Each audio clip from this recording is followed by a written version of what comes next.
ada lail, ada lailah, itu berbeda. Kalau lail waktunya dari ba'da isya sampai menjelang fajar. Lail, sahar, fajar. Tapi kalau kita bicara pakai ta, itu istimewa. Lailah, ada yang istimewa di malam itu. Lail, malamnya. Jamaknya layali, lala, lili, lela, layali, malam. Ibu leli, ibu malam-malam. Balik. Walanabluwannakum. Dan demi keagungan zatku, kata Allah. Aku informasikan, jangan sampai ragu. Setiap kalian yang hidup menjalani kehidupan di bumi ini pasti akan diuji. Nah, jadi persamaan pertama, ini tolong dibayangkan saja ya. Biasanya suka saya tulis, tapi karena kita agak padat, jadi dibayangkan. Yang hidup pasti diuji. Pengertian terbaliknya begini, pengertian terbaliknya. Fokus baik-baik. Semua orang yang hidup pasti menghadapi ujian. Pengertian terbaliknya, yang tidak diuji, yang tidak ingin hidup. Hanya orang yang sudah meninggal yang tidak diuji. Tuh. Kalau masih hidup, pasti diuji. Jadi sepanjang kita merasa hidup, pasti ada ujian. Hanya dengan meninggal, ujian selesai. Saya tanya, siapa yang tidak ingin diuji? Ayo angkat tangan. Kan alhamdulillah, selesai masalah kita udah. Di sepanjang kita hidup itu pasti ada ujian. Macam-macam. Minal khauf, ada yang gelisah, khawatir. Tadi kan gelisah, ustadznya benar jadi datang nggak ya? Gitu. Jam berapa kajiannya dimulai kan? Ya, wal ju', mulai lapar. Ini ada snacknya nggak ya? Gitu. Wa naqsi minal amwal, harta mulai berkurang. Yang tadinya di atas, tiba-tiba Allah arahkan supaya ada penyesuaian. Ada yang kena PHK, ada yang pindah kerja. Wal anfus, yang sakit, ada yang meninggal. Wat tamarat, itu koreksi sedikit di terjemahan. Di terjemahan diartikan buah-buahan. Saya agak kurang sepakat, karena kalau cuma buah-buahan, tukang sayur nggak diuji. Ya, itu pakai balaghah bacanya, pakai kiasan. Maksudnya apa? Kalau nanam buah itu kan kita nanam benihnya dulu, dirawat tumbuh, jadi pohon, jadi buah, baru dipetik. Ada yang sudah kerja keras demikian, besok mau panen, malam diambil orang. Anda yang ikut tender, hasilnya diambil orang. Anda yang usaha, hasilnya diambil orang. Itu semua bisa terjadi ya, akhi. Yang kita hadapi. Wabasyiris sabirin. Nah, ini yang hebat. Ini yang mau saya katakan, ini solusinya. Muhammad, berikan kabar gembira kepada orang yang sabar saat menjalani ujian itu. Di jawaban pertama, temanya, jika ujian itu datang, jawab oleh Quran, bersabarlah. Belum selesai ini, pemahamannya begini. Kalau Nabi berikan berita gembira pada kita, kitanya gembira nggak? Saya ulang ya, kalau Nabi ngasih kabar gembira ke kita, kitanya gembira nggak? Yakin? Baik. Kalau gembira, berarti nggak boleh ada keluhan. Nggak ada orang dikasih kabar gembira mengeluh. Bapak naik pangkat, ya kok kenapa mesti saya? Bapak dapat uang 1 miliar, aduh kenapa harus sekarang? Nggak ada orang dikasih kabar gembira mengeluh. Nggak ada meratap, nggak ada marah-marah, kan gembira. Masa gembira marah? Jadi ada orang hebat, dapat ujian malah gembira. Itu gimana cara memahaminya tuh? Diuji malah gembira. Normalnya dalam tanda petik yang belum paham ilmu, diuji itu biasanya sedih. Biasanya berusaha untuk nunggu waktu, kapan semua ini akan selesai. Kenapa mesti saya ya Allah? Ya memang kamu. Ini beda, ini ada ilmunya. Kok bisa diuji tapi malah gembira? Terima kasih ya Allah, menitipkan ujiannya kepada saya bukan pada yang lain. Nah, ilmunya seperti apa? Kita teruskan dulu. Alladzina idza asabathum musibah qalu inna lillahi wa inna ilaihi raji'un. Perhatikan. Ketika menyampaikan konsep ujian pakai kum. Tuh penting sampai diingatkan. Wung ya. Hati-hati nih. Perhatikan.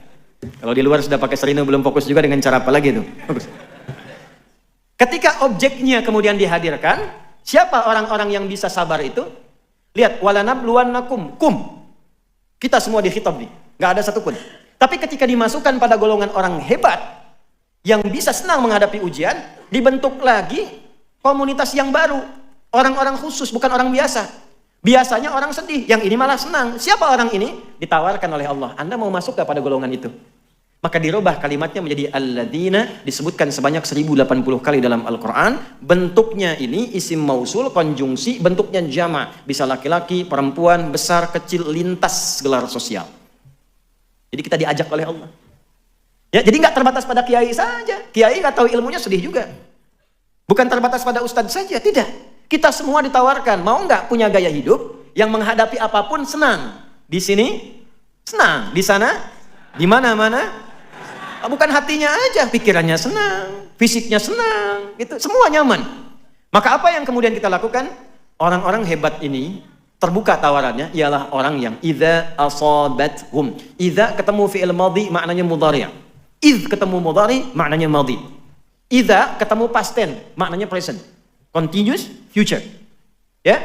Idza asabathum, apabila mereka menghadapi ujian yang sedang ada di hadapannya. Diuji. Qalu, mereka meyakinkan pada hatinya, berkata. Jadi boleh katakan pada hati kita. Keluarkan kalimatnya. Kita punya ayatnya, katakan pada hati kita. Pertama, nanti saya detilkan. Inna lillahi wa inna ilaihi raji'un. Perhatikan ya. Idza asabathum musibah. Tadi satu sudah saya urai, kalau hidup pasti diuji, maka bersabarlah. Yang kedua, ujian itu ternyata semua yang kita alami itu sifatnya ujian. Jadi Anda jangan batasi yang kita alami jadi ujian itu yang kita pandang jelek saja. Tidak. Tidak. Semua ini ujian. Ini saya ketemu Anda, ini ujian saya nih.